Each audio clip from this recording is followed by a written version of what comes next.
వందలు అమలు చేస్తామంటున్నారు. 2500 రూపాయలు మహిళలకు ఇచ్చిరా, ఇస్తే అమలు చేసినట్టే. 2500 రూపాయలు మహిళల అకౌంట్లో వేసిండ్రా, 6 గ్యారెంటీలో ఇది ఒక భాగమే. 4000 రూపాయలు ఆసరా పెన్షన్స్ ఇచ్చిరా, 6 గ్యారెంటీలో ఇది ఒక భాగమే. ఎంతమందికి ఇచ్చారు? వాళ్ళ పంట కొనుగోలు స్టార్ట్ అయినాయి. 500 రూపాయలు బోనస్, క్వింటాల్కు 500 రూపాయలు బోనస్ ఇస్తుండ్రా, ఇది హామీలో ఒక భాగమే. 2 లక్షల రుణమాఫీ చేస్తున్నారు, అది హామీలో భాగమే. తరుగు తాలు లేకుండా కొనుగోలు చేస్తామన్నారు, అది హామీలో భాగమే.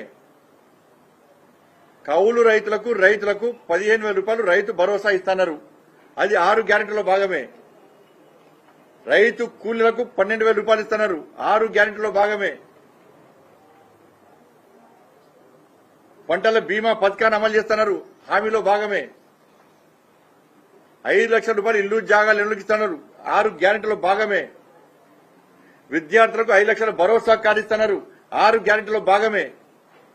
ఇవన్నీ ఇచ్చిండ్రా మీరు?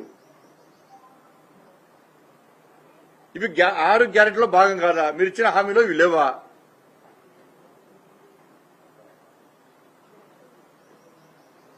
గత 6 గ్యారెంటీలు ఇచ్చేస్తామని చెప్పి చెల్లె తెచ్చారు, ఇచ్చామని చెప్పి ప్రజలు నమ్మించే ప్రయత్నం చేస్తున్నారు.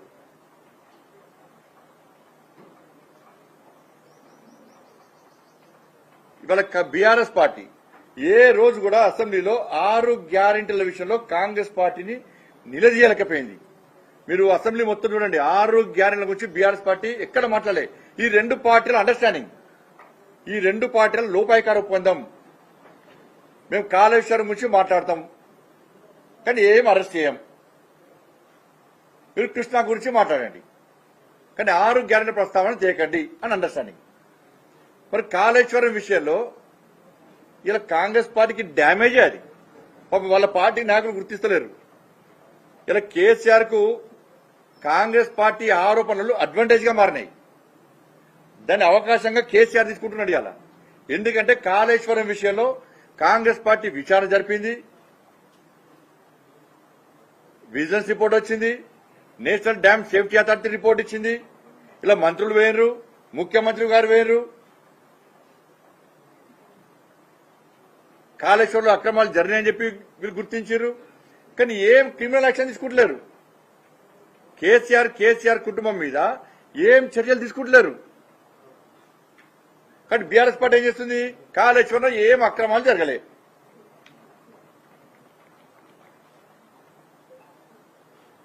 కాంగ్రెస్ పార్టీ ఎందుకు చర్యలు తీసుకోలేకపోతున్నది? మీకు చర్యలు తీసుకోవడంలో ఉన్నాడు అభ్యంతరాలు ఏంది? మరి తీసుకోకండి, సిబిఐకి కోరండి. సిబిఐకి ఎందుకు కోరతలేరు? కాంగ్రెస్ పార్టీ అధికారం రాకముందు సిబిఐ విచారణ జరపాలన్నారు కదా, ఇప్పుడు మీ అధికారంలోకి వచ్చారు, సిబిఐ విచారణ చేయండి, కోరండి. అలా ఇవాళ కాంగ్రెస్ పార్టీ కేసీఆర్ కుటుంబం మీద, కేసీఆర్ మీద కాళేశ్వరం విషయంలో వెంటనే క్రిమినల్ యాక్షన్ తీసుకోకుంటే, కేసీఆర్ ఆస్తులు జప్తు చేయకుంటే ఇవాళ కాంగ్రెస్ పార్టీని తెలంగాణ రాష్ట్ర ప్రజలు నమ్మరు. మీరు ఇద్దరు కుమ్మక్కు రాజకీయాలు చేస్తున్న విషయాన్ని ఇవాళ ప్రజలు గ్రహిస్తారు. ఇంకా ఆలస్యం ఎందుకు? ఇక అసెంబ్లీ వేదికగా బీఆర్ఎస్ పార్టీ వైఫల్యాలు చెప్పారు కాళేశ్వరం విషయంలో, ఇంకా ఆలస్యం ఎందుకు? ఇంకా